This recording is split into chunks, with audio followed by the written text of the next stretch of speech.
Dear students, Andhra Pradesh చరిత్రకు సంబంధించి శాతవాహనుల పాఠంలో గతంలో అడిగినటువంటి ఇంపార్టెంట్ ప్రశ్నల గురించి మనం ఇప్పుడు అధ్యయనం చేద్దాం. విద్యార్థి మిత్రులకు నేను ప్రత్యేకంగా తెలియజేసే విషయం ఏంటంటే 75 మార్కులు ఉన్నటువంటి ఏపీఎస్సీకి సంబంధించి ఇంపార్టెంట్ టాపిక్ని మనం వరుసగా ఇప్పటి నుంచి అధ్యయనం చేసుకుందాం. దానిలో భాగంగా ఈరోజు ఆంధ్ర శాతవాహనుల గురించి ప్రశ్నలను అధ్యయనం చేద్దాం.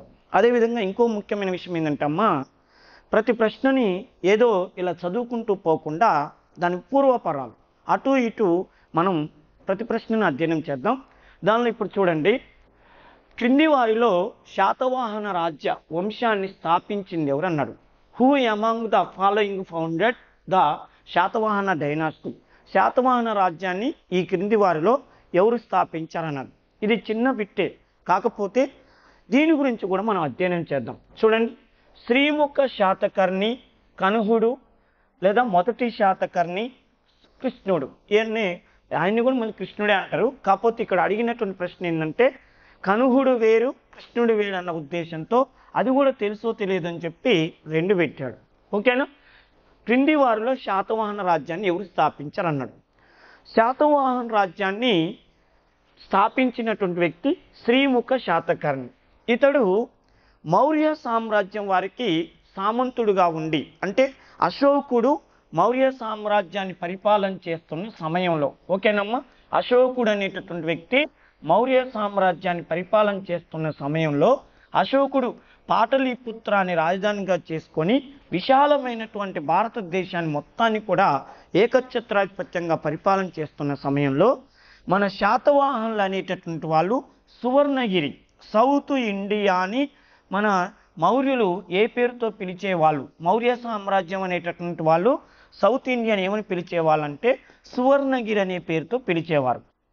సువర్ణగిరి ఎందుకు సువర్ణగిరి అనేవాళ్ళు అని అంటే, సౌత్ ఇండియాలో ముఖ్యంగా మన అనంతపురం జిల్లా కానీ, అనంతపురం జిల్లాలో వజ్రకరూరు అనే ప్రాంతం ఉన్నది. నెక్స్ట్ మన గుంటూరు జిల్లాలో కోళ్ళూరు గనులు అనేటటువంటివి ఉన్నాయి. కృష్ణా జిల్లాలో పరిటాల అనేటటువంటిది ఉన్నది. నెక్స్ట్ కర్ణాటకలో కేజీఎఫ్ అనేటటువంటి ప్రాంతం ఉంది, కోలార్ గోల్డ్ ఫీల్డ్. చూడండి, అనంతపురం జిల్లాలో వజ్రకరూరు, గుంటూరు జిల్లాలో కోలూరు, కృష్ణా జిల్లాలో పరిటాల, మళ్ళీ కర్ణాటకలో కేజీఎఫ్. ఈ అన్ని ప్రాంతాలు వజ్రాలు బంగారం లభించే ప్రాంతాలు కావటం వలన మౌర్యులు ఈ ప్రాంతాన్ని సువర్ణగిరి అనే రాష్ట్రంగా పేరు పెట్టుకున్నారు. ఈ సువర్ణగిరి అనేటటువంటి ప్రాంతాన్ని పరిపాలన చేసే బాధ్యత శాతవాహనులకు అప్పచెప్పారు. అయితే మౌర్య రాజు అయినటువంటి అశోకుడికి సమకాలీకుడైనటువంటి శ్రీముఖ శాతకర్ణి తాను స్వతంత్రాన్ని సంపాదించుకుంటే శాతవాహన రాజ్యాన్ని స్థాపించాడు. అందుకని చూడండి, శాతవాహనులకి సంబంధించిన శ్రీముఖుడికి సంబంధించినటువంటి పాఠంలో ఇతడు అశోకుడికి సమకాలీకుడు. అశోకుడు తన 13వ శిలాశాసనంలో ఈ శాతవాహనులు అనేటటువంటి వాళ్ళు మా హితులు, సత్యప్రియులు అని చెప్పి ప్రత్యేకంగా వర్ణించాడని చదువుతాం. అదేవిధంగా ఈయనకి శ్రీముఖ శాతకర్ణి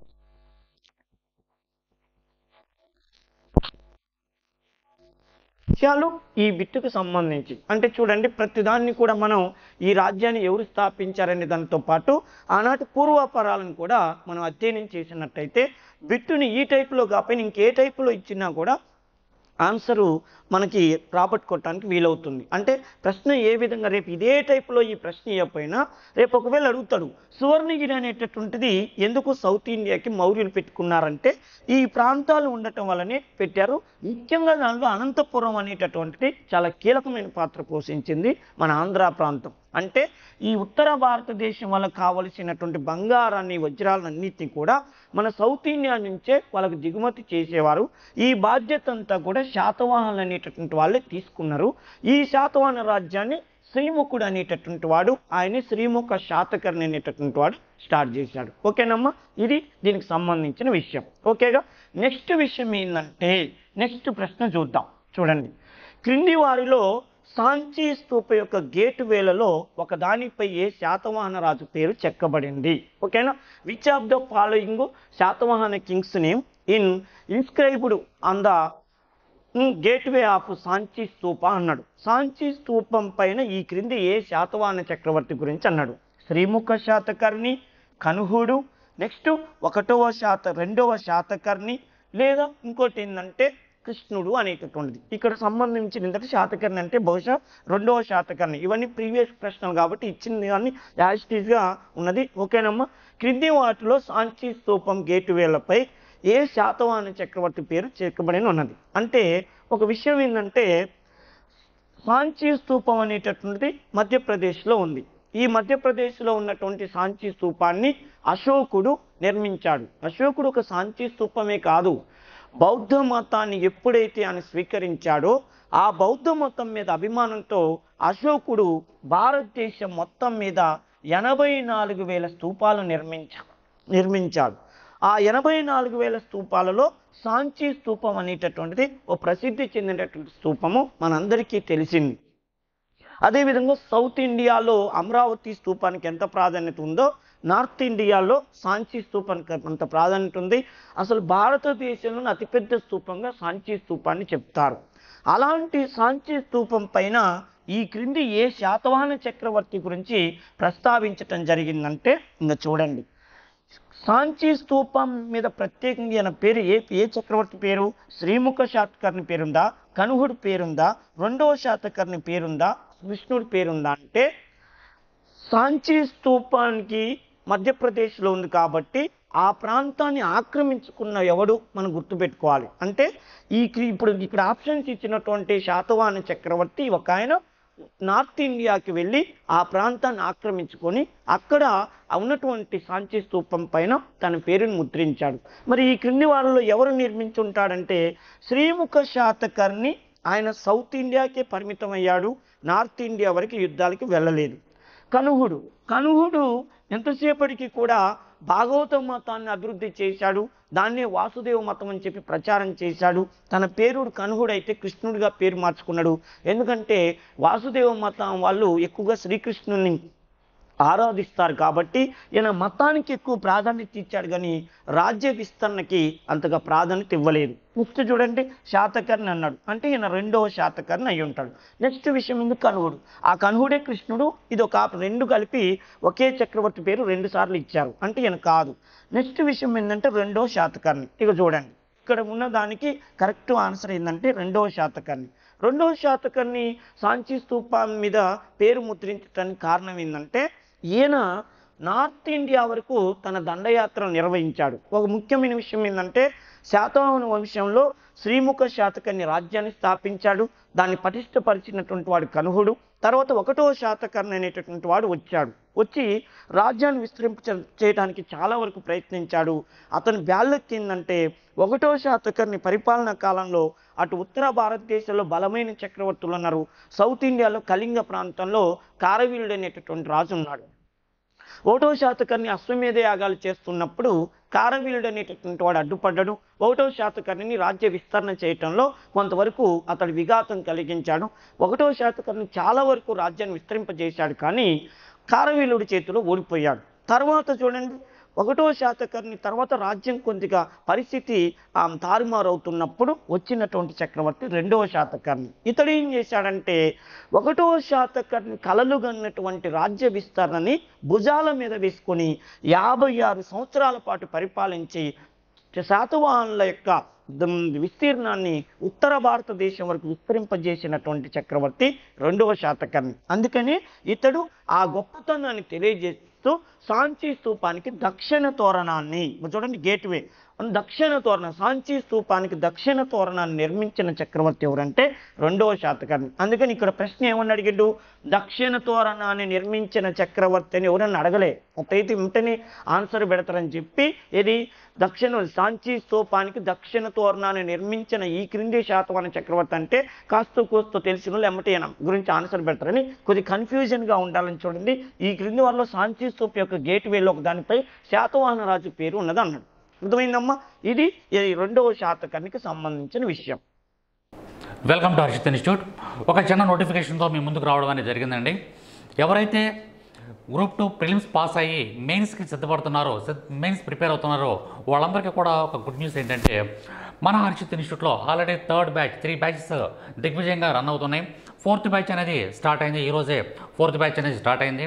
తప్పనిసరిగా మీలో ఎవరైనా సరే ప్రిలిమ్స్ క్రాక్ చేసి మెయిన్స్ కనుక్కున్నట్లయితే ప్రిపేర్ అవుతున్నట్లయితే మన హర్షిత్ ఇన్స్టిట్యూట్ని చూస్ చేసుకోండి. తద్వారా మీరు తప్పనిసరిగా జాబ్ కూడా సంపాదించడానికి అవకాశం అనేది ఉంటుంది. ఫస్ట్ పాయింట్, మనం ఏ విధమైన టైం టేబుల్ ఫాలో అవుతున్నామో మీకు ఎక్స్ప్లెయిన్ చేస్తాను. మార్నింగ్ 7 to 2 వరకు కూడా క్లాసెస్ ఉంటాయండి, రెగ్యులర్ క్లాసెస్ ఉంటాయి. 2 తర్వాత 2 to 3 1 అవర్ బ్రేక్ ఉంటుంది. 3 నుంచి స్టడీ అవర్స్ ఉంటాయి. మరలా 5 to 6 ఎగ్జామ్ ఉంటుంది, యూనిట్ వైజ్ ఎగ్జామ్ ఉంటుంది. అలాగే యూనిట్ వైజ్ ఎగ్జామ్ అయిపోయిన తర్వాత పేపర్ ఎక్స్ప్లెనేషన్ ఉంటుంది. అయిపోయిన తర్వాత నైట్ 10 o'clock వరకు స్టడీ అవర్స్ ఉంటాయండి. ఇటువంటి సిస్టమేటిక్ టైం టేబుల్ని ఆంధ్రప్రదేశ్లో ఉన్నటువంటి ఏ ఇన్స్టిట్యూట్ కూడా ఫాలో అవ్వట్లేదేమో అనిపిస్తుంది. కాబట్టి తప్పనిసరిగా మన ఇన్స్టిట్యూట్ని మీరు చూస్ చేసుకోండి. నెక్స్ట్ ఇక మనకి సిలబస్ విషయంగా వచ్చేటప్పటికి మీరు చేయవలసిన ప్రధానమైనటువంటి అంశం ఏంటంటే ఒక ఏపీఎస్టీని పక్కన పెట్టి మిగిలినటువంటి వాటిలో ఏపీఎస్టీ చదవండి. దానికి కరెంట్ యాడ్ చేయవలసినటువంటి అవసరం ఉండదు. కానీ అదేవిధంగా మనకు పాలిటీ కానీ, AP economy, Indian economy, science and technology వీటికి తప్పనిసరిగా కరెంటు యాడ్ చేయడానికి, that means current polity, current economy, current science and technology వీటిని గత 1 సంవత్సరం నుంచి జరుగుతున్న అంశాలన్నింటినీ కూడా క్రోడీకరించి చదివినట్లయితేనే మనం సక్సెస్ అవుతాము. ఈ విషయాలన్నీ కూడా మన స్టాఫ్, మనకున్నటువంటి ఫ్యాకల్టీ అందరూ కూడా అద్భుతంగా ఎక్స్ప్లెయిన్ చేయడం జరుగుతుంది. చాలా సిస్టమేటిక్గా రన్ చేస్తున్నాము ఇన్స్టిట్యూట్ని. చాలా సిస్టమేటిక్ క్లాసెస్ ఉన్నాయి మన దగ్గర. కాబట్టి మీరు ఈ 4th బ్యాచ్లో ఎవరైతే జాయిన్ అవ్వాలనుకుంటున్నారో తప్పనిసరిగా మన హర్షిత్ ఇన్స్టిట్యూట్ని చూస్ చేసుకోండి. Thank you very much. All the best. Next విషయం ఏంటంటే క్రింది వాటిల్లో ఏ నౌకలు చిత్రీకరించబడినటువంటి నాణ్యములు విడుదల చేసిన శాతవాహన పరిపాలకుడు ఎవరు అన్నాడు. అంటే చూడండి, which of the following Satavahana ruler should coins which ships were depicted అన్నాడు. అంటే చూడండి, శాతవాహన రాజుల్లో ఏ రాజు నౌకాముద్రలు కలిగినటువంటివి. ఇది చాలా సింపుల్ బిట్టు, కాకపోతే మనం ఒకసారి అధ్యయనం చేద్దాం. చూడండి, శివస్కంద శాతకర్ణి, యజ్ఞశ్రీ శాతకర్ణి, విజయశ్రీ శాతకర్ణి, వాసిష్ఠపుత్ర శాతకర్ణి. అంటే చూడండి, వీటిలో ఇక్కడ ప్రశ్న ఇచ్చినటువంటి విధానం ఏంటంటే ఈ క్రింది చక్రవర్తుల్లో ఎవరు నౌకాముద్రలు కలిగినటువంటి విత్తరించారంటే 2 చక్రవర్తులు ఇచ్చారు. వాస్తవానికి నౌకాముద్రతో నాణ్యాలు వేయించిన చక్రవర్తులు ఈ క్రింది వాటిలో 2 ఉన్నారు. కానీ ఎక్కువగా పాపులర్ అయినటువంటి చక్రవర్తి ఎవరంటే యజ్ఞశ్రీ శాతకర్ణి. యజ్ఞశ్రీ శాతకర్ణి తాను విడుదల చేసిన ప్రతి నాణ్యాలపైన కూడా ఎక్కువగా నౌకాముద్రలు వేశాడు. మరి నౌకాముద్రలు వేయటానికి కారణం ఏంటయ్యా అంటే ఆనాడు సముద్ర మార్గం ద్వారా విదేశీ వ్యాపారాన్ని అభివృద్ధి చేయాలన్న ఉద్దేశంతో, ఓకేనా, సముద్ర మార్గం ద్వారా విదేశీ వ్యాపారాన్ని అభివృద్ధి చేయాలన్న ఉద్దేశంతో నౌకా బొమ్మతో నాణ్యాన్ని ముద్రించినటువంటి వ్యక్తి యజ్ఞశ్రీ శాతకర్ణి. ఇక్కడ విద్యార్థి మిత్రులు గమనించాల్సిన విషయం ఏంటంటే నౌకా ముద్రలు అనగానే మనకి 2 చక్రవర్తులు గుర్తుకు రావాలి. ఒకటి రెండవ పులోమావి, ఇతన్ని వాసిష్ఠపుత్ర శాతకర్ణి అనే పేరుతో పిలుస్తారు. వాసిష్ఠపుత్ర పులోమావి లేదా 2వ పులోమావి అంటారు. ఈయన గౌతమిపుత్ర శాతకర్ణి యొక్క కుమారుడు. ఈయన నౌకాముద్రతో నాణ్యాన్ని వేయించాడు.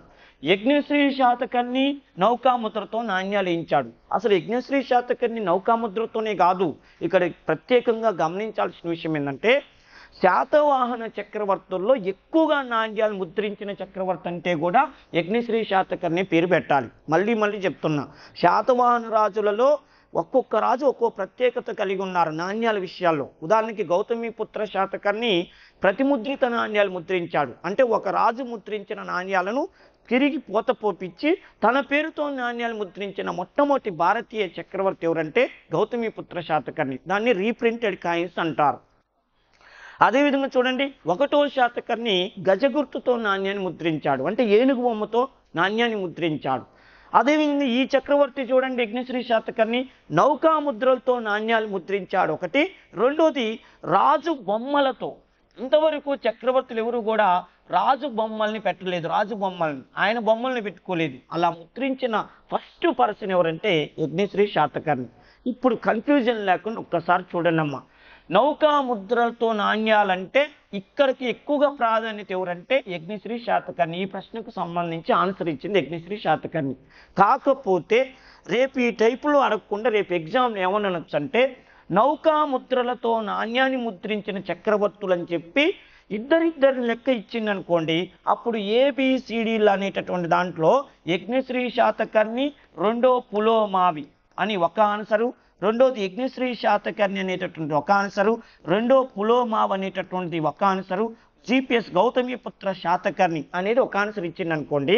నౌకా ముద్రలు అంటే కేవలం యజ్ఞశ్రీ శాతకర్ణే కాదు, వాసిష్ఠపుత్ర పులోమావి లేదా రెండో పులోమావి గాడు ఏపిచ్చాడు. కాబట్టి ఒకవేళ ఆ విషయం మీకు తెలుసా తెలియదు అని చూసి నౌకా ముద్రతో నాణ్యాలు ముద్రించిన చక్రవర్తి అంటే ఇక్కడ యజ్ఞశ్రీ శాతకర్ణి సింగిల్గా ఉంది, రెండో పులోమావి సింగిల్గా ఉంది, జిపిఎస్ గౌతమిపుత్ర శాతకర్ణి సింగిల్గా ఉంది. ఈ వదిలేసి రెండు ఉన్నది చూడండి ఆన్సర్. అంటే యజ్ఞశ్రీ శాతకర్ణి, రెండో పులోమావి ఇద్దరూ నౌకా ముద్రలతో నాణ్యాలు వేయించింది ఇక్కడ ఆన్సర్ అవుతుంది. ఓకేనమ్మా. ఒకవేళ రెండో పులోమావి గినక ఇవ్వలేదనుకో యజ్ఞశ్రీ శాతకర్ణి పేరే పెట్టండి. అర్థమైందిగా? ఒక యజ్ఞశ్రీ శాతకర్ణి మాత్రమే నౌకా ముద్రలు తీస్తే ఆయన పేరు పెట్టండి. ఒకవేళ రెండో పులోమావి కూడా కల్పిస్తే రెండు ఉన్నటువంటిది పెట్టండి. ఇది ఇక్కడ గుర్తుపెట్టుకోవాల్సిన విషయం. ఓకేనా? అది నెక్స్ట్ విషయం ఏంటంటే ఇంకో చూడండి, మాతృపదం తల్లి పేరు కలిగినటువంటి మొట్టమొదటి శాతవాహన రాజు ఎవరు అన్నాడు. ఇది simple bit. Who was the first Satavahana king bearing matrimony అన్నాడు. అంటే మాట్రమనిక్స్ అంటూ తల్లి పేరు పెట్టుకునే దాన్ని మాట్రమానిక్స్ అంటారు. చూడండి, మాతృపదం తల్లి పేరు కలిగిందంటే ఒకటవ శాతకర్ణి, శివస్వాతి శాతకర్ణి. ఓకేనా? శివస్వాతి అనేటటువంటి వాడు వాసిష్ఠపుత్ర పులోమావి, గౌతమిపుత్ర శాతకర్ణి. ఇది సింపుల్ బిట్, అందరికీ తెలిసిన విషయమే. చూడండి, తల్లి పేరును తన పేరు పక్కన పెట్టుకున్నటువంటి చక్రవర్తి అంటే గౌతమిపుత్ర శాతకర్ణి అంటారు. అర్థమైనమ్మా? గౌతమిపుత్ర శాతకర్ణి తన తల్లి గౌతమి బాలాశ్రీ పేరు మీద గౌతమిపుత్ర శాతకర్ణి అని పెట్టుకున్నాడు. ఎందుకు పెట్టుకుని ఉండొచ్చు అంటే దీనికి రెండు కారణాలు చెప్తారు చరిత్రకారులు. ఏంటి ఆ కారణాలంటే, ఆ రోజుల్లో మన ఆంధ్రదేశంలో ఎక్కువగా బౌద్ధ మతాన్ని పోషణ ఎక్కువ ఉన్నది. బౌద్ధ మత కట్టడాలు, బౌద్ధ మత ప్రచారం అనేటటువంటిది ఎక్కువగా ఉంది. ఎందుకంటే మౌర్యుల యొక్క ప్రభావం మన శాతవాహనుల మీద పడింది. మౌర్యుల యొక్క ప్రభావం శాతవాహనుల మీద పడాల్సిన అవసరం ఏమొచ్చిందంటే, మౌర్యులకి మన శాతవాహనులు అనేవాళ్ళు సబార్డినేటర్స్, సామంతులు కావటం వల్ల వాళ్ళ అధికార భాష ప్రాకృతాన్ని మనోళ్ళు అధికార భాషగా పెట్టారు. వాళ్ళ పరిపాలన విధానాన్ని మనోళ్ళు అనుసరించారు. వాళ్ళ మత విధానాన్ని మనోళ్ళు అనుసరించారు. ముఖ్యంగా అశోక చక్రవర్తి బౌద్ధ మతాన్ని పీక్ స్టేజ్కి తీసుకెళ్ళాడు కాబట్టి ప్రచారాన్ని, వీళ్ళు కూడా బౌద్ధ మతానికి తెలియకుండానే అంత ప్రాధాన్యత ఇచ్చారు. అయితే వీళ్ళు బ్రాహ్మణ్స్ అయినటువంటి వీళ్ళు బౌద్ధ మతానికి ప్రాధాన్యత ఇవ్వటం అనేది ఒక రకమైనటువంటి అంటే మౌర్యుల మీద ఉన్న అభిమానం అని ప్రత్యేకంగా చెప్పొచ్చు. అదొకటి. రెండోది ఏంటంటే, ఎక్కువ మంది ప్రజలు ఆనాడు బౌద్ధ మతాన్ని ఆచరిస్తుండటం వల్ల ప్రజలకి కూడా ఆమోదయోగ్యంగా ఉండాలని బౌద్ధ మతాన్ని పోషించారు. మరి గౌతమిపుత్ర శాతకర్ణి చక్రవర్తిగా ఉండి బౌద్ధ మతానికి ప్రాధాన్యత ఇచ్చినప్పటికీ కూడా తన మూలాలు అంటే బ్రాహ్మణ మతం యొక్క గొప్పతనం వాళ్ళ గురించి తెలియాలని ఆయన ఎక్కువగా సంస్కృత భాషకు అభిమానించటం, తర్వాత బ్రాహ్మణులని పోషించటం, తర్వాత కులాలు మతాల గురించి అధ్యయనించంటే అన్ని వర్ణాలని సమాధానంగా ప్రేమించటం ఇలాంటివి చేస్తున్నప్పుడు ఈయన కార్యక్రమాలన్నీ కూడా చక్రవర్తి అయ్యుండి ఈయన కార్యక్రమాలన్నీ కూడా హిందూ మతానికి అనుకూలంగా ఉండేవి. హిందూ మతానికి అనుకూలంగా ఉంటే ఒకవేళ ఎవరైనా బౌద్ధ మతం వాళ్ళు ఈయన మీద అపార్థం చేసుకుంటారన్న ఉద్దేశంతో ఏం చేసిందంటే, గౌతమ బుద్ధుడు బౌద్ధ మతాన్ని పెట్టినటువంటి గౌతమ బుద్ధుడు తన తల్లి పేరు ఎలా అయితే తన పక్కన పెట్టుకున్నాడో నేను కూడా అలా పెట్టుకుంటే ప్రజలను ఇంకా ఎక్కువగా అభిమానిస్తారన్న ఉద్దేశంతో ఈయన వాళ్ళమ్మ పేరు పెట్టుకున్న అనేటటువంటిది ఒకటి చెప్తారు. గౌతమ బుద్ధుడిని ఆదర్శంగా తీసుకొని ఈ చక్రవర్తి పెట్టుకుండు కాబట్టి ఈయన ఎన్ని హిందూ మత కార్యక్రమాలు చేసినా, హిందూ ప్రజలకి హిందూ మతాన్ని ప్రేమించేటటువంటి వాళ్ళ కోసం దైవ కార్యక్రమాలు ఈయన పాల్గొన్నా కూడా ఈయనకి మన బౌద్ధ మతం అంటే కాస్తో కోస్తో అభిమానం అని చెప్పి బౌద్ధ మతం వాళ్ళంతా ఈయన అభిమానించాలన్న ఉద్దేశంతో, అంటే అన్ని మతాల ప్రజల యొక్క ఆదరణ లభించాలన్న ఒక దృఢమైన నిర్ణయంతో తన తల్లి పేరు పెట్టుకున్న అనేది ఒక కథ చెప్తారు. రెండవటి ఏం చెప్తారంటే, ఆ రోజుల్లో చక్రవర్తులు అనేటువంటి వాళ్ళు చాలామంది స్త్రీలను వివాహాలు చేసుకునేవాళ్ళు. అయితే ఆ స్త్రీలకు ఈ చక్రవర్తితో పుట్టినటువంటి పిల్లవాళ్ళు ఎవరో తెలియటం కోసం పిల్లవాళ్ళకి ఏం చేస్తారంటే ఆ తల్లి పేరు పక్కన పెట్టేవాడు. ఒక చక్రవర్తి తక్కువ మంది అమ్మాయిని పెళ్లి చేసుకున్నాను అనుకోండి, చాలా మంది పిల్లగాళ్ళు పుడతారు. కాబట్టి ఏ పిల్లవాడు ఏ రాణికి పుట్టిందో తెలియటం కోసం ఆ రాణి పేరు ఆ పిల్లవాడి పేరు ముందు పెట్టేవాళ్ళని చెప్తారు. అందుకని చూడండి, గౌతమిపుత్ర శాతకర్ణి తన తల్లి పేరు పెట్టుకుంటే ఓహో ఇతడు గౌతమికి నాకు పుట్టిన పిల్లవాడని చెప్పి వీళ్ళ తండ్రి రాజు అనుకోవాలన్న ఉద్దేశంతో పెడతారని చెప్తారు. దీని మీద భిన్న కథనాలు వచ్చినా ఇక్కడ మనం గుర్తుపెట్టుకోవాల్సిన విషయం ఏంటంటే, తల్లి పేరును తన పేరు ముందు పెట్టుకున్నటువంటి వ్యక్తి గౌతమిపుత్ర శాతకర్ణి విషయం గుర్తుంచుకున్నామా. ఇంకో విషయం ఏంటంటే, ఈయన ఆ తల్లి పేరును తన పేరు పెట్టుకున్న మొట్టమొదటి చక్రవర్తి కాబట్టి తర్వాత చూడండి, వాసిష్ఠపుత్ర పులోమావి తన కొడుకు అయినటువంటి వాసిష్ఠపుత్ర అనేటువంటి వాడు తన తల్లి పేరు వాసిష్ఠ కాబట్టి ఆమె పేరు పెట్టుకున్నాడు. ఓకేనా. తర్వాత ఇంకో విషయం ఏంటంటే, శాతవాహనులకి సామంతులైనటువంటి ఇక్ష్వాక రాజులు కూడా వాళ్ళ తల్లుల పేరు పెట్టుకోవటం అనేది ఒక ఆచారం అయింది. దానికి ఆ మొత్తానికి శ్రీకారం చుట్టిన చక్రవర్తి గౌతమిపుత్ర శాతకర్ణి అని చెప్పి గుర్తుంచుకోండి. ఓకేనా. నెక్స్ట్, ఏ శాతవాహన రాజును దక్షిణాపద ప్రభు అని పిలుస్తారు? ఇది చాలాసార్లు ఇటు ఏపీపీఎస్సిలో అడిగాడు, టీఎస్పీఎస్సిలో తెలంగాణ పబ్లిక్ సర్వీస్ కమిషన్లో కూడా ఈ మధ్య ఎగ్జామ్లో కూడా ఈ ప్రశ్న అడుగుతున్నాడు. ఓకేనమ్మా. చూడండి, ఏ శాతవాహన రాజు దక్షిణాపద ప్రభువు? Which Satavahana king referred to as lord of Dakshinapatha? Dakshinapatha అనే పేరుతో పిలుస్తారంటే 1వ శాతకర్ణి, శివస్వాతి. ఓకేనా. నెక్స్ట్, వాసిష్ఠపుత్ర పులోమావి, గౌతమిపుత్ర శాతకర్ణి. అంటే చూడండి, శాతవాహన చక్రవర్తుల్ని 2 పార్ట్స్గా డివైడ్ చేస్తారు. ఆ 2 పార్ట్స్గా డివైడ్ చేయటం అంటే, ఒకటి Srimukha Satakarni, founder of Satavahana dynasty. ఆయన దగ్గర నుంచి హాలుడు వరకు ఏమంటారంటే తొలి శాతవాహనులు అంటారు, అంటే ఎర్లీ శాతవాహనస్ అంటారు. మళ్ళీ జీపీఎస్ గౌతమిపుత్ర శాతకర్ణి నుంచి 3వ Pulomavi, last ruler of Satavahana dynasty అంటే 3వ పులోమావి. ఈ మధ్యకాలం వాళ్ళని ఏమంటారంటే లేటర్ శాతవాహనస్, మలి శాతవాహనులు. తొలి శాతవాహనులు, ఓకేనా, మలి శాతవాహనులు అనే పేరుతో పిలుస్తారు. అయితే తొలి శాతవాహనులలో గొప్పవాడెవరంటే 1వ శాతకర్ణి. 1వ శాతకర్ణి తొలి శాతవాహనులో గొప్పవాడు. ఈయనకి చాలా బిరుదులు ఉన్నాయి. దక్షిణాపద ప్రభువు, ఓకేనా, దక్షిణాపద ప్రభువు, దక్షిణాపదపతి అనే పేరుతో పిలుస్తారు. ఏకశూర, అప్రహతిత చక్ర, ఏకశూర, అప్రహతిత చక్ర అనేటటువంటి బిరుదులు కూడా ఈయనకున్నాయి. ఈయనకి బిరుదులు ఉన్నాయని తెలియజేస్తున్నటువంటి శాసనం ఏదయ్యా అంటే నానాఘాటు శాసనం. నానాఘాటు మహారాష్ట్రలో ఉన్నటువంటి నానాఘాటు ఇన్స్క్రిప్షన్ అనేటటువంటిది ఈయనకి బిరుదులు ఉన్నాయని తెలుస్తుంది. ఈ శాసనాన్ని తన భార్య దేవి నాగానిక వేయించింది. ఇది దీనికి సంబంధించిన విషయం. ఓకేనమ్మా. నెక్స్ట్, మళ్ళీ ఇచ్చాడు, నానాఘాటు శాసనంలో ఏ శాతవాహన రాజు సాధించిన విజయాలు వివరించబడ్డాయి అన్నాడు. Which of the following Satavahana kings achievement in details are describes in the Naneghat inscription? ఏ శాతవాహన రాజు గురించి వివరించటం జరిగింది అన్నాడు. కనుహుడు, వాసిష్ఠపుత్ర పులోమావి, గౌతమిపుత్ర శాతకర్ణి, 1వ శాతకర్ణి. ఓకేనమ్మా. ఇదంతా ఇక్కడ కూడా సేమ్ అదే విషయం. ఈ బిట్ ఉన్న సంగతి తెలియకుండా మొత్తం అక్కడ ఎక్స్ప్లెయిన్ చేశాను. ఒక విషయం వింటారా, నానాఘాటు శాసనం అనేటటువంటిది తన భర్త గొప్పతనాన్ని గురించి, 1వ శాతకర్ణి గొప్పతనం గురించి ఈ అమ్మాయి దేవి నాగానిక అనేటువంటి ఆవిడ ఏపించింది. ఈమె ఎవరు అని అంటే, వీళ్ళు మహారాష్ట్ర ప్రాంతంలో రతికులు అని ఒక రాజకుమార్తె. రతికులు అంటే శాతవాహన రాజులు మన సౌత్ ఇండియాలో పరిపాలన చేస్తున్నప్పుడే మహారాష్ట్ర సరిహద్దుల్లో రతికులు అనేటటువంటి రాజులు పరిపాలన చేసేవాళ్ళు. ఈ రతికుల రాజు అయినటువంటి త్రైన ఖైరో అనేటటువంటి రాజు కుమార్తె దేవి నాగానిక. అయితే విషయం ఏంటంటే, త్రైన ఖైరో అనేటటువంటి రాజుని ఈ వంశానికి చెందిన, అంటే ఈయన 1వ శాతకర్ణి తండ్రి అయినటువంటి శ్రీముఖ శాతకర్ణి అనేటటువంటి వాడు ఓడించి ఆ త్రైన ఖైరోని ఓడించిన తర్వాత సంధి చేసుకున్నాక వాళ్ళ కుమార్తె అయినటువంటి దేవి నాగానికని తన కుమారుడైనటువంటి 1వ శాతకర్ణితో వివాహం చేయించాడు శ్రీముఖ శాతకర్ణి. దీనివల్ల ఏమైందంటే రతికులకి శాతవాహనులకి అంటే శ్రీముఖ శాతకర్ణి వాళ్ళకి మధ్య వైవాహిక సంబంధాలు ఏర్పడ్డాయి. అర్థమైందమ్మా? వైవాహిక సంబంధాలు ఏర్పడ్డాయి.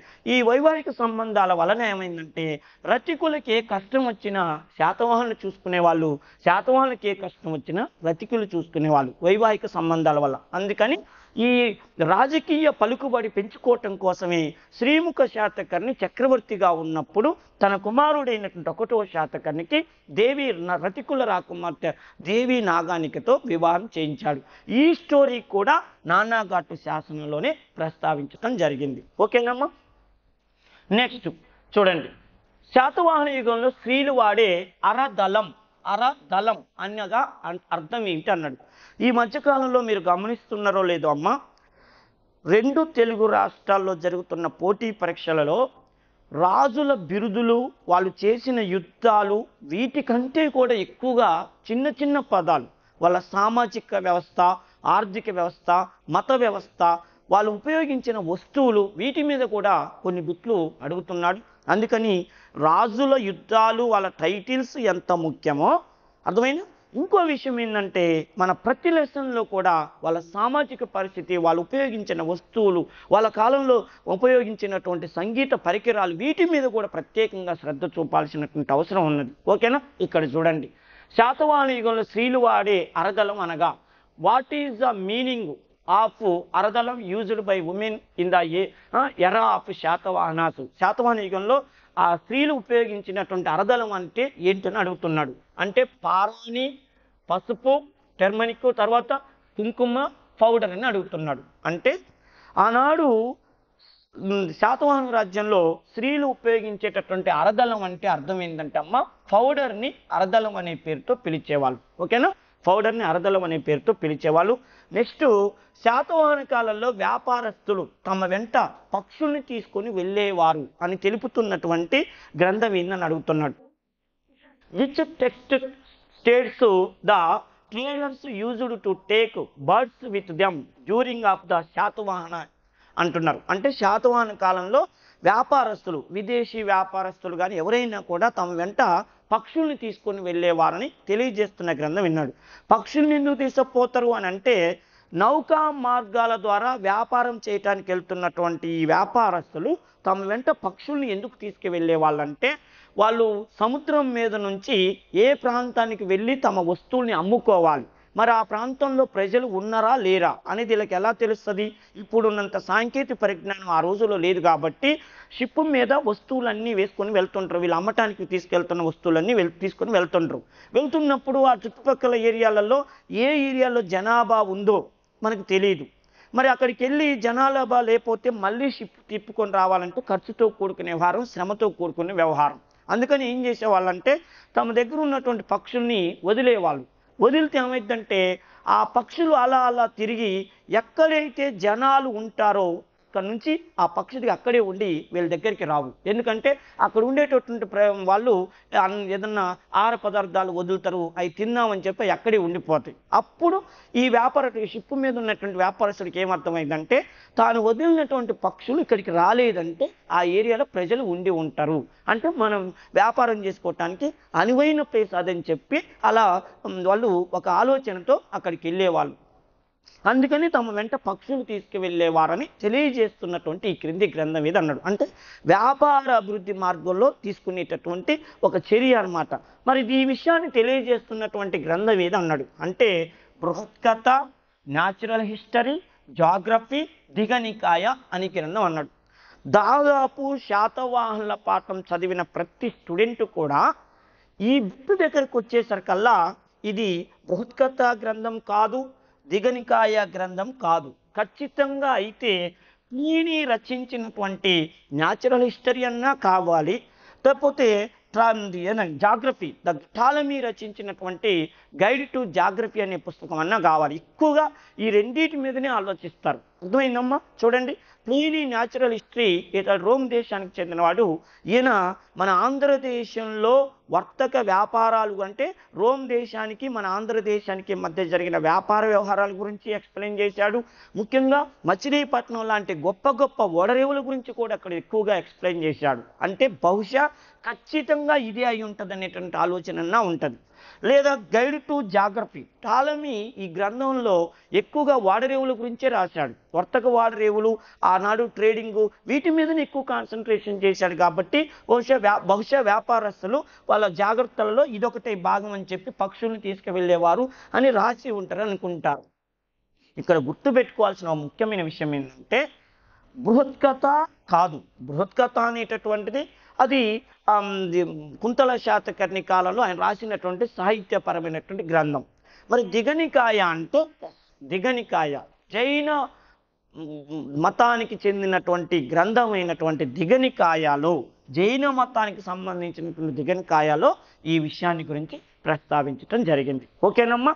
దిగనికాయ అనే గ్రంథం ఆనాడు శాతవాహనుల పరిపాలనా కాలంలో వ్యాపార వ్యవహారాల గురించి రాయబడినటువంటి మతపరమైన గ్రంథం అయినప్పటికీ మతానికి ఆర్థిక వ్యవహారానికి దగ్గర సంబంధం ఉంటుంది. ఎందుకంటే ఆర్థిక పరిస్థితులు బాగుంటేనే మతాలు అభివృద్ధి చెందుతాయి. ఎందుకంటే 10 మంది ఒక వ్యక్తికి వ్యాపారం ద్వారా డబ్బులు వచ్చినాయి అనుకోండి, అతడు ఆ మతానికి కొంత డొనేట్ చేస్తే ఆటోమేటిక్గా ఆ మతం డెవలప్ అవుతుంది. మరి శాతవాహనుల కాలంలో జైన మత పరిస్థితి ఏంది, ఆర్థిక వ్యవహారాలు ఏందని వాటి గురించి తెలియజేసినటువంటి గ్రంథం దిగనికాయ గ్రంథం. ఓకేనమ్మా. ఇవి కూడా కావచ్చు, కాకపోతే ఇవి ఓడరేవుల గురించి వర్తక వ్యాపారాల గురించి తెలియజేసిన గ్రంథాలు. ఓకే. నెక్స్ట్ విషయం ఏంటంటే శాతవాహన పాలకులు బౌద్ధ సన్యాసులకు మరియు బ్రాహ్మణులకు భూమిని దానం చేశారు. ఇటువంటి విరాళాల లక్ష్యం ఏంటి అన్నాడు. వాళ్ళు అలా అవ్వటానికి కారణం ఏంటి అన్నాడు. అంటే చూడండి, the Satavahana rulers donated land to Buddhist monks and Brahmanas. What was the aim of such donators? వాళ్ళు ఆ విధంగా డొనేట్ చేయటానికి కారణం ఏందని అడుగుతున్నాడు. అంటే చూడండి, ప్రజాదరణ పొందేందుకు ఇలా దాన ధర్మాలు చేయటం ద్వారా ప్రజలు ఎక్కువగా మమ్మల్ని అభిమానిస్తారన్న కారణంతో కావచ్చు. రెండోది వ్యవసాయ భూమి విస్తీర్ణం పెంచటానికి అని అడుగుతున్నాడు. మూడోది ఈ బ్రాహ్మణులు బౌద్ధ మతస్థ వాళ్ళ యొక్క స్థితిని పెంచటానికి అని అడుగుతున్నాడు. నెక్స్ట్ అది బౌద్ధ సన్యాసులు మన బ్రాహ్మణులకు సహాయం చేయాలనే లక్ష్యంతో ఈ పని చేస్తున్నారా అంటాడు. ఓకేనా.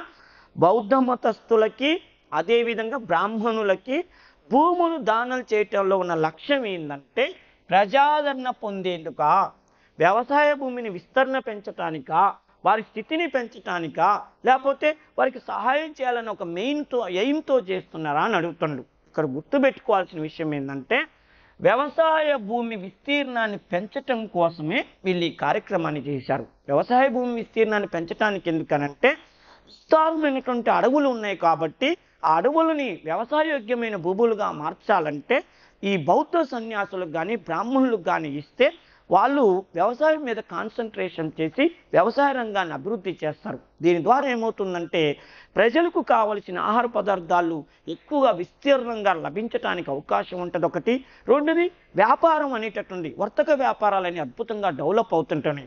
కొంతమంది వ్యక్తులకి వీళ్ళకి సహాయం చేయాలనుకున్న వ్యక్తులకి అమౌంట్ డబ్బు రూపంలో ఇచ్చినట్టయితే వాళ్ళు ఆ డబ్బుల్ని పెట్టుకొని జీవనోపాధిని చూసుకుంటారు. అదే భూమిని ఇస్తే ఏమైందంటే ఆ భూమిని వ్యవసాయయోగ్యంగా మార్చడానికి వాళ్ళు కొంతమంది మనుషులను పెట్టుకుంటారు. వ్యవసాయానికి నాట్లు వేయటానికి, కలుపు తీయటానికి, కుప్ప కొట్టడానికి కొంతమంది మనుషులను పెట్టుకుంటారు. దీనివల్ల ఏమవుతుందంటే ఆ మనుషులకి వృత్తి దొరుకుతుంది, అంటే పని దొరుకుతుంది ఒకటి. రెండోది వ్యవసాయం అభివృద్ధి చెందుతుంది ఒకటి.